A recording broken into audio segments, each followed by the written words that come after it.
할렐루야. 오늘 하나님께서 우리에게 주시는 말씀은 사사기서 21장 1절에서 4절 말씀입니다. 이스라엘 사람들이 미스바에서 맹세하여 이르기를 우리 중에 누구든지 딸을 베냐민 사람에게 아내로 주지 아니하리라 하였더라. 백성이 베델에 이르러 거기서 저녁까지 하나님 앞에 앉아서 큰 소리로 울며 이르되 이스라엘의 하나님 여호와여 어찌하여 이스라엘에 이런 일이 생겨서 오늘 이스라엘 중에 한 지파가 없어지게 하시나이까 하더니 이튿날에 백성이 일찍이 일어나 거기에 한 제단을 쌓고 번제와 화목제를 드렸더라. 푸르른 계절 5월입니다. 하나님의 은혜로 한 몸을 이루어가는 가정 되고 계시나요? 하루하루 주시는 말씀을 통하여 우리에게 주어진 이 가정이 하나님의 가정, 말씀으로 하나 되는 믿음의 가정 되시길 축복합니다. 드디어 사사기서의 마지막 장인 21장 말씀입니다. 이스라엘 백성들은 결국 자기 소견에 옳은 대로 행하다가 죄, 심판, 구원이라는 악순환에 빠지게 되었습니다. 출애굽의 기적을 행하셨던 하나님은 여전히 이들의 왕으로 함께 하셨지만 이들은 여호와 하나님을 왕으로 인정하지 않았습니다. 결국 이들은 하나님을 거부하고 자기 소견에 옳은 대로 하고 싶은 대로 행하기 시작했던 것이죠. 하나님을 내 삶의 주인이요 왕으로 인정하지 않은 삶의 결과는 어떨까요? 죄로 가득할 것입니다. 자신의 삶이 지금 어디로 향하고 있는지도 알지 못한 채 향방 없이 살아갈 것입니다.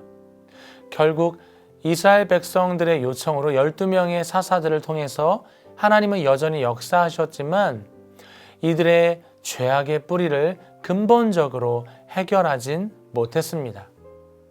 그러니까 또 다른 우상을 섬기기 시작한 것입니다. 어떻게 하나님께서 함께 하시는데 다른 우상을 섬길 수 있는 것일까요? 이방인들의 우상 문화를 가까이에 두었기 때문입니다. 눈에 자꾸 보이고 귀에 항상 들리니까 결국 그쪽으로 몸과 마음이 움직이기 시작한 것이죠. 하나님과 멀어지면 나타나는 증상이 바로 타락입니다. 타락한 사람은 하나님의 방법대로 살아가지 않고 자신이 주인이 되어 살아갑니다. 그 모습이 오늘 우리가 읽은 이 사사기서 마지막 21장까지 이어집니다. 이스라엘 백성들은 지금 가나안화되어 있습니다. 가나안 족속처럼 생각하고 살았으며 그들의 신을 섬기고 있습니다. 하나님과 가까이함이 내 삶의 복인데 하나님을 밀쳐내고 우상과 가까이 하니까 하나님의 방법을 생각할 수도 없고 선택할 수도 없는 상황인 것이죠. 이미 지금은 영적 자정 능력을 잃어버린 상황입니다. 19장과 20장에서 보았던 것처럼 베냐민 지파와 이스라엘의 모든 연합 지파와의 이 싸움이 있었는데요. 결국 많은 사상자들이 있었지만 가까스로 이스라엘 연합군이 승리하게 됩니다. 베냐민 지파는 막내 지파인데 형들에게 싸움을 걸었잖아요. 이스라엘은 이 분노가 풀리지 않는 것입니다. 그래서 이스라엘은 베냐민 지파에 남은 남자들에게 딸을 아내로 주지 않겠다고 맹세한 것입니다. 우리 1절 말씀입니다.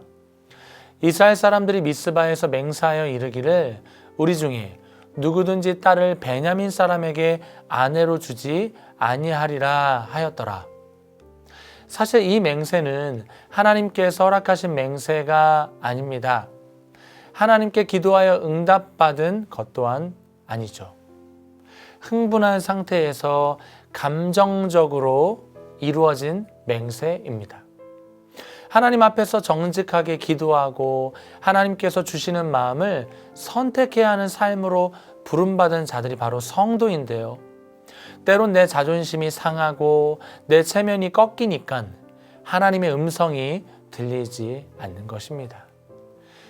그러니 결국 내 방법대로 하는 것이죠. 분명 그것이 잘못된 것인 줄 아는데도 불구하고 그냥 밀고 나가는 것입니다. 죄의 끝자락으로 향하는 것입니다. 3절 이르되 이스라엘의 하나님 여호와여 어찌하여 이스라엘에 이런 일이 생겨서 오늘 이스라엘 중에 한 지파가 없어지게 하시나이까 하더니 곧장 자신의 맹세를 두고 후회하기 시작합니다. 왜냐하면 흥분한 상태에서 감정적으로 이를 처리했기 때문입니다. 베냐민 지파를 진멸하고자 하는 것은 하나님의 뜻이 아니라 이스라엘의 분노로 인한 잘못된 선택이었습니다. 그런데 이제 와서 이들이 뭐라고 말하고 있습니까? 하나님, 어찌하여 이스라엘 중에 한 지파를 없어지게 하는 겁니까? 라고 말하며 모든 책임을 하나님에게 돌리는 것입니다. 핑계대는 것이죠. 책임을 전가하고 있는 것입니다. 2절 말씀을 보면 온 백성들이 베델에서 저녁까지 하나님 앞에 앉아서 큰 소리로 울었다고 말하고 있습니다. 통회하고 자복하는 회개의 시간이 있었던 것처럼 보입니다. 그런데 전혀 아니에요. 하나님 앞에서 울면서 기도했다면 3절 말씀에서 하나님에게 핑계를 대지 않았을 것입니다. 2절에서 말하는 울음은 어떤 울음이요? 눈물이었을까요? 억울함의 눈물이었던 것입니다. 하나님께 기도하며 하나님의 뜻을 구했던 것이 아니라 하나님 왜 자꾸 이러십니까? 뭐 하시는 건가요? 라고 항변하며 큰 소리를 내며 울었던 것입니다. 회개를 한 것이 아니라 하나님과 협상을 했던 거예요. 하나님께 불편과 원망을 올려드리는 것입니다. 그리고 하나님 왜 우리 가운데 한 지파를 없애시려는 거냐고 큰 소리로 말하는 거예요. 더욱 놀라운 것은 4절 말씀입니다.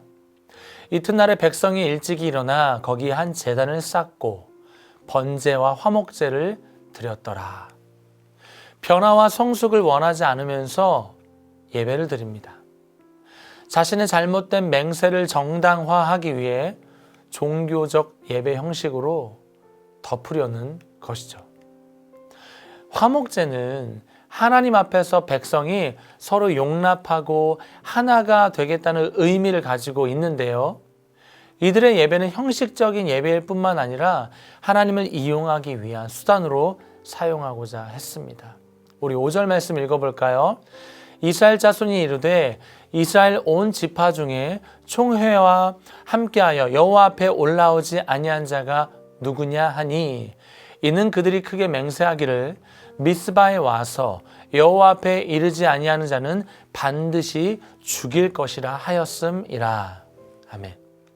결국 베냐민 사람에게 아내를 주지 않겠다고 1절 말씀에서 맹세를 하지 않았습니까? 이 맹세를 지켜야 하는데요. 그래서 이들이 선택한 것이 뭐냐면 이스라엘이 베냐민 지파와 싸움을 할 때 야베스 길르앗 사람들이 이 싸움에 참여하지 않았음을 알고 이들을 죽이기를 또다시 맹세한 것입니다. 하나님께서 시키지도 않은 맹세를 자신의 실수를 만회하기 위해 선택한 것입니다. 1절 말씀의 내용처럼 결국 베냐민 지파를 향한 맹세만 하지 않았다면 야베스 길르앗 사람들은 죽지 않았을 것이고 다른 방법을 선택하여 대신 그 책임을 물었을 것입니다. 그런데 자신의 실수를 덮기 위한 인간적인 방법이 개입되니까 어떻게 되나요? 죄의 꼬리를 물고 꼬리에 꼬리를 물게 되는 것입니다. 사사기 마지막 구절인 21장 25절 말씀 함께 읽어보겠습니다. 그때에 이스라엘의 왕이 없으므로 사람이 각기 자기의 소견에 옳은 대로 행하였더라. 아멘. 절망이 가득해 보입니다.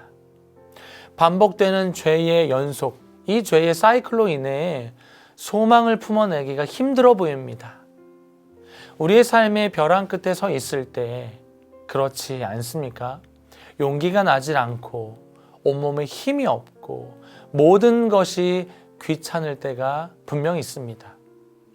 열심히 해보려고 해도 힘이 나질 않고 예배를 드려도 내 마음이 공허할 때가 있습니다. 그때 오늘 말씀의 제목을 기억하시기 바랍니다.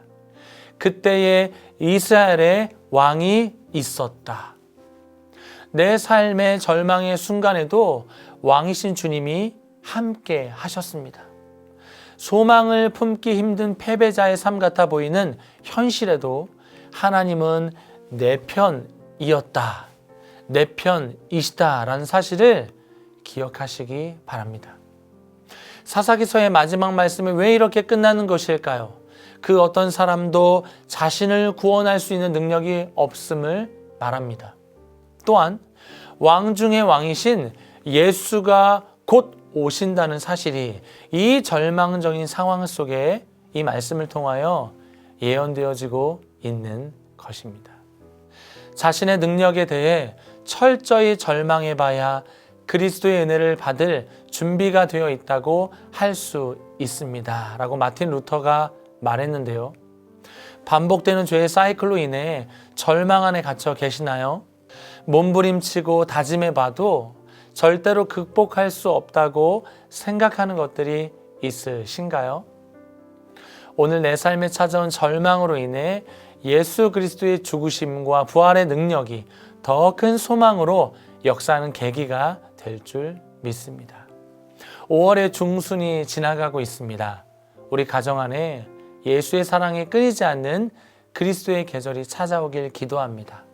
오늘 하루도 왕 되신 주님이 내 삶의 주인 되심을 믿고 삶으로 주님을 노래하시는 우리 성도님들 다 되시길 주님의 이름으로 축복합니다. 함께 기도하겠습니다.